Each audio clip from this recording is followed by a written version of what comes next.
Hello, you're listening to Real Easy English from BBC Learning English. I'm Neil. And I'm Georgie.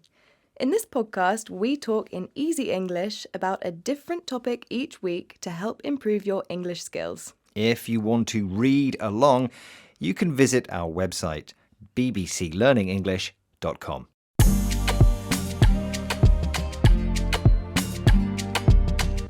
Hi, Neil. Hi, Georgie. How are you? I'm pretty good, thanks. How are you? I'm very well, thank you. What are we talking about today, Neil? Well, today we're talking about social media and how much we use it. Well, I use social media all the time, so I have lots of things to say. Great. Okay, Georgie, so you said you use social media a lot.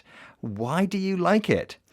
Well, the reason I like it is actually the reason I dislike it as well. I use it when I'm bored. It can be very entertaining, especially TikTok. For example, the videos I watch are very fun and entertaining. I like that about it, but it's also something I hate because it can be very addictive and you can waste a lot of time watching TikTok videos. Neil, do you watch TikTok videos? I try not to be honest, because I'm too old. You're never too old for TikTok videos. But I always think I'm using it too much. Do you think you use social media too much, Georgie? I think definitely I use social media too much. Okay, Georgie, you used the word definitely. Tell us more about definitely. Yes, well, definitely means that something is certainly the case. If you definitely do something, there is no doubt that you did it. You certainly did it. Yeah. So what do you use social media for? You said you watch videos, but anything else?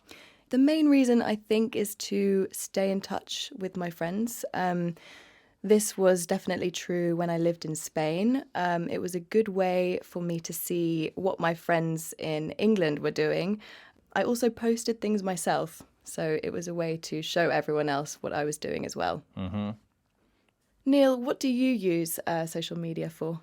Well, I like messaging apps mainly and group chat so that I can catch up with friends who live far away that I can't actually see in person.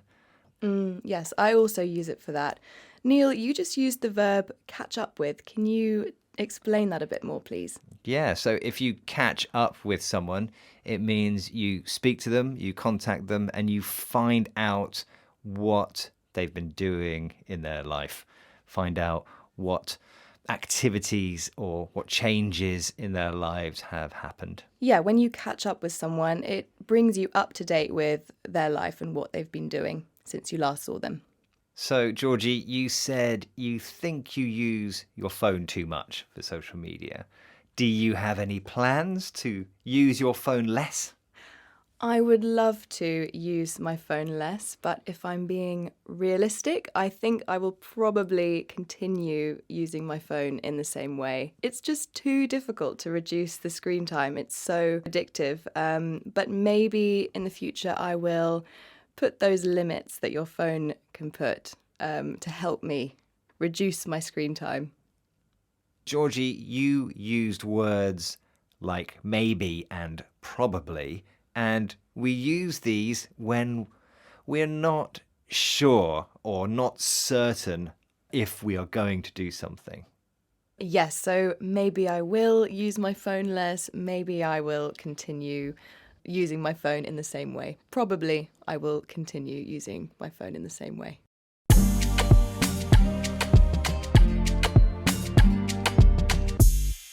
Well, Georgie, it sounds like you use your phone a lot. Maybe you should have a break or just relax a bit. Yes, Neil, I think you're right. Let's quickly recap the words and phrases we learned during the conversation. We had maybe, which we use to talk about something that is not certain. Probably, which means most likely. Definitely, which we use to say something is certain. And catch up with, talking to someone you haven't seen for a long time. Thanks for listening to Real Easy English Remember, you can find more programs to help you with your English at bbclearningenglish.com. Next time, we'll talk about journeys and how we get to work. See you then. Bye. Bye.